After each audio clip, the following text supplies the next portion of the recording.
Hi guys, welcome back to our YouTube channel study world. അപ്പോൾ ഇത് part 5 ആണ്. Psychology as A ഡിസിപ്ലിൻ്റെ കുറച്ച് പോയിൻറ്റ്സും കൂടെയാണ്. അത് നിങ്ങളിത് കണ്ടോ. അപ്പോൾ ഫസ്റ്റ് പോയിന്റ് എന്ന് വെച്ചാൽ എന്താണെന്നാണ് പറഞ്ഞിരിക്കുന്നത്. It studies behaviour, experience and mental process. അത് പഠിക്കുന്നത് ബിഹേവിയറിനെ പറ്റി, സ്വഭാവത്തെ പറ്റി, പിന്നെ നമ്മുടെ എക്സ്പീരിയൻസിനെ പറ്റി, പിന്നെ നമ്മുടെ മെൻ്റൽ പ്രോസസ്സിനെ പറ്റി, ഇതിനെ പറ്റിയൊക്കെയാണ് നമ്മുടെ സൈക്കോളജി ഡിസിപ്ലിനിൽ ഇത് സ്റ്റഡീസ് ചെയ്യുന്നത്. ഫസ്റ്റ് പോയിന്റ് എന്ന് വെച്ചാൽ എന്താണ്? It studies behaviour, experience and mental processes. Okay, അതാണ് ഫസ്റ്റ് പോയിന്റ്. സെക്കൻഡ് പോയിന്റ് എന്ന് വെച്ചാൽ എന്താണെന്ന് പറഞ്ഞിരിക്കുന്നത്, it seeks to understand. It seeks ചെയ്തിരിക്കുന്നത് ടു അണ്ടർസ്റ്റാൻഡ് ചെയ്യാൻ ആൻഡ് എക്സ്പ്ലെയിൻ ചെയ്യാൻ. ഹൗ, എങ്ങനെയാണ് നമ്മുടെ മൈൻഡ് വർക്ക് ചെയ്യുന്നത്, how different mental process result in different ബിഹേവിയേഴ്സിൽ റിസൾട്ട് ചെയ്യുന്നത്. അപ്പോൾ how different mental process result ചെയ്യുന്ന ഡിഫറെൻറ്റ് ബിഹേവിയേഴ്സിൽ എങ്ങനെ ഡിഫറെൻറ്റ് മെൻ്റൽ പ്രോസസ്സ് റിസൾട്ട് ചെയ്യുന്നതാണ് ചോദിക്കുന്നത്. ഇറ്റ് സീക്സ് ടു അണ്ടർസ്റ്റാൻഡ്, അതെങ്ങനെ അണ്ടർസ്റ്റാൻഡ് ചെയ്യുന്നു, and explain how the mind work, explain ചെയ്യാൻ എങ്ങനെ മൈൻഡ് വർക്ക് ചെയ്യുന്നു, and how different mental process result in different ബിഹേവിയറിൽ എങ്ങനെ മെൻ്റൽ പ്രോസസ്സ് റിസൾട്ട് ചെയ്യുന്നു എന്നൊക്കെയാണ് ചോദിക്കുന്നത്, സെക്കൻഡ് പോയിന്റിൽ പറയുന്നത്. ഓക്കെ, തേർഡ് പോയിന്റ് എന്ന് വെച്ചാൽ എന്താണ്? വെൻ വി ഒബ്സർവ് അതേഴ്സ്, നമ്മൾ ആരെങ്കിലും ഒബ്സർവ് ചെയ്യുമ്പോൾ അവർ ഓൺ പോയിന്റ് ഓഫ് വ്യൂവിൽ വേണം, or ways of understanding the world influence our interpretations of their behaviors and experiences. When we observe, നമ്മൾ മറ്റുള്ളവരെ ഒബ്സർവ് ചെയ്യുമ്പോൾ അവർ ഓൺ പോയിന്റ് ഓഫ് വ്യൂവിൽ or ways of understanding എന്താണ്? World influence ചെയ്യുന്ന our interpretations ആണ്, നമ്മുടെ ഇൻ്റർപ്രിറ്റേഷൻസിനാണ് വേൾഡ് ഇൻഫ്ലുവൻസ് ചെയ്യുന്നത് of their behaviours and experience വെച്ച്. അപ്പോൾ എന്താണ് നമ്മൾ മറ്റുള്ളവർ, when we observe others our own point of view or ways of understanding the world influence our interpretation of the behaviours and experiences. ഇനി ഫോർത്ത് പോയിന്റ് എന്ന് വെച്ചാൽ എന്താണെന്നാണ് പറഞ്ഞിരിക്കുന്നത്?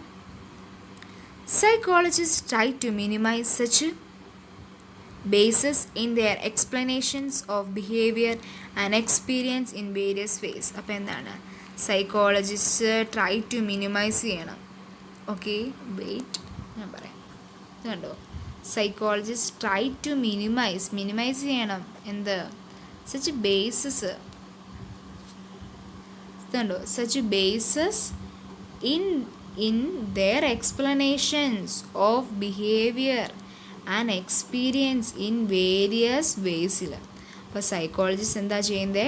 ട്രൈ ടു മിനിമൈസ് ചെയ്യണം such biases in their explanations of ബിഹേവിയറിനെ പറ്റിയും എക്സ്പീരിയൻസും in various way. Okay, psychologist try to minimise such biases in their explanation of behaviour and experience in various way. അടുത്ത പോയെന്ന് വെച്ചാൽ എന്താണ്? Some do so by making their analysis scientific and objective.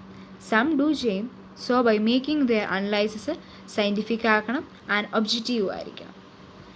അടുത്ത next point, sixth point, others seek to explain behaviour from the point of view of those experience person because they think. എന്താണ് others seek ചെയ്യുന്നത്? To explain behaviour from the point of view of those experiencing പേഴ്സൻ്റെ അവിടെ നിന്ന് തന്നെ explain ചെയ്യണം. Because they think that selectivity എന്ന് വെച്ചാൽ is A necessary accept human experience എന്നാണ്. എന്താണ്? ബിക്കോസ് അവർ വിചാരിച്ചിരിക്കുന്ന സെലക്ടിവിറ്റീസ് എന്ന് പറഞ്ഞാൽ is A necessary accept human experience എന്ന്. അത് സീക്ക് ടു എന്താണ്? എക്സ്പ്ലെയിൻ ചെയ്യണം, explain behaviour from the point of view those experiencing person because they think that selectivity is A necessary accept human experience ആണെന്നാണ് പറഞ്ഞത്. ഇനി അടുത്തതായിട്ട് ചുമ്മാ ഒരു പോയിന്റ്സ് വന്നിരിക്കുന്നത്, neuro science and computer science borrow. ന്യൂറോ സയൻസും കമ്പ്യൂട്ടർ സയൻസും എന്താണെന്നാണ് പറഞ്ഞിരിക്കുന്നത്? Borrow principles continuously from psychology. അപ്പോൾ ന്യൂറോ സയൻസും കമ്പ്യൂട്ടർ സയൻസും ബോറോ പ്രിൻസിപ്പിൾസ് കണ്ടിന്യൂസ്ലി ഫ്രം സൈക്കോളജിന്ന് പ്രിൻസിപ്പിൾസ് കണ്ടിന്യൂസ്ലി ബോറോ ചെയ്യാറുണ്ട്. പിന്നെ അതിൻ്റെ ഒരു ഇതായിട്ട് പറയുന്നത് they are fast developing brain ആണ്. ബ്രെയിൻ ഇമാജിനിങ് ടെക്നിക്സ് ലൈക്ക് എന്താണ്? They are fast developing brain imagining techniques like എന്തൊക്കെയാണ്? MRI, ECG, etc. Which make it possible to study. അതൊക്കെ എന്താണ് പോസിബിളാണ്, അതിനെയൊക്കെ പോസിബിളാക്കും, നമുക്ക് പഠിക്കാൻ എളുപ്പത്തിന് അത് പോസിബിളാക്കും. To study brain make it brain process എന്താണ്, which make it possible to study brain പ്രോസസ്സിനെയൊക്കെ നമുക്ക് സ്റ്റഡി ചെയ്യാൻ പോസിബിളാക്കും ഇൻ റിയൽ ടൈമിൽ. That is when they are actually taking place. That is എന്താണ്, when they are actually taking place ചെയ്യുമ്പോൾ തന്നെ. ഇനി അടുത്ത് psychology as a hybrid science എന്നാണ് പറയുന്നത്. Psychology is a hybrid science that draws its influence from both natural and social sciences. അപ്പോൾ എന്താണെന്നാണ് പറയുന്നത്, psychology is a hybrid science ആണെങ്കിൽ ദാറ്റ് ഡ്രോസ് ചെയ്യുന്ന ഇറ്റ്സ് ഇൻഫ്ലുവൻസ് ഫ്രം ബോത്ത് നാച്ചുറലിൽ നിന്നും social സയൻസിൽ നിന്നും കൂടിയാണ് ഇൻഫ്ലുവൻസ് എന്താണ് draws its influence from both natural social science എന്നാണ് അത് ഡ്രോസ് ചെയ്യുന്നത്. ഓക്കെ, ഇൻഫ്ലുവൻസ് ചെയ്തേക്കുന്നത് സൈക്കോളജി ഈസ് ഹൈബ്രിഡ് സയൻസ് ആണ്. ദാറ്റ് ഡ്രോസ് ചെയ്തേക്കുന്ന ഇറ്റ്സ് ഇൻഫ്ലുവൻസ് ഫ്രം ബോത്ത് നാച്ചുറലിൽ നിന്നും ആൻഡ് സോഷ്യൽ സയൻസിൽ നിന്നാണ്. ഇനി അടുത്ത പോയിന്റ് വെച്ചാൽ psychology as A natural science. ഇത് ക്ലിയർ ആയിരിക്കുമെന്ന് വിചാരിക്കുന്നു. ഇനി അടുത്ത് സൈക്കോളജി ആസ് എ നാച്ചുറൽ സയൻസിൻ്റെ കുറച്ച് പോയിന്റ്സ് ഉണ്ട്. Modern psychology has developed because of the application of the scientific method to study psychological phenomena. Modern psychology develop ചെയ്തുകൊണ്ട് because of the application of the scientific method to study psychological phenomenon. Okay, second point എന്ന് വെച്ചാൽ as a physical science it emphasizes on data that is systematic and can be studied under controlled condition. As a physical science it emphasizes ചെയ്തേക്കുന്ന on data that is systematic ആണ് and can be studied ചെയ്തേക്കുന്ന under controlled conditionsലാണ്. Okay. Third point, it is quantitative and requires analysis. It is quantitative and requires analysis. Fourth, it takes influence from both physics and biology and believes in hypothetic detective model. It takes influence from both physical and biology ഫിസിക്സിലും ബയോളജിയിലും നിന്നൊക്കെ influence ബോത്തിൽ നിന്ന് എടുക്കും. And believes in hypothetic detective model അയാൾ believe ചെയ്യും, HDM. ഇനി അടുത്തെന്ന് വെച്ചാൽ last point ആണ്.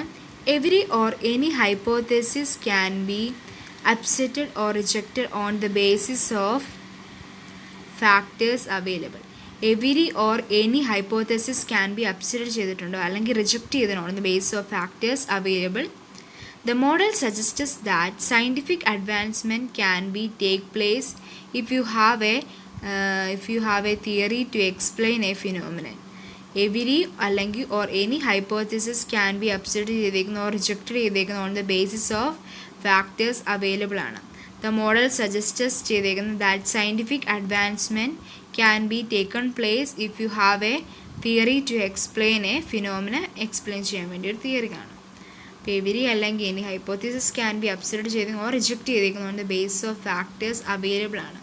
The model suggests that scientific advancement can be taken place if you have a theory to explain a phenomenon. explain ഒക്കെ ചെയ്യാൻ. ഓക്കെ, അടുത്തത് psychology as a social സയൻസിനെ പറ്റി. Psychology is a social science പറഞ്ഞാലോ. Psychology is a social science because it studies the behaviour of human beings in their social tests cultural context. For psychology is a social science because it studies in the behavior of human beings in the behavior study in their social testes cultural context. Okay, അടുത്ത point psychology as a social science. Psychology as a social science discipline focuses on humans as social beings. Mistake ഉണ്ടോയെന്നൊരു സംശയമില്ലാതില്ല. Psychology social science discipline focus ചെയ്യുന്ന on ഹ്യൂമൻസിലാണ് as social beings. It focus on the individual and communities in relation to their social cultural and physical environment. It focus ചെയ്തേക്കുന്ന on the individual and communities ആണ് in relation to their സോഷ്യലും കൾച്ചറലും and physical എൻവയോൺമെൻറ്റിലൊക്കെ. Focuses on the individual and communities in relation to their social, cultural and physical environment. Okay, അപ്പോൾ ഇത് part 5. അടുത്ത part 6 നമുക്ക് കാണാം understanding mind and behaviour and popular notions about the discipline of psychology.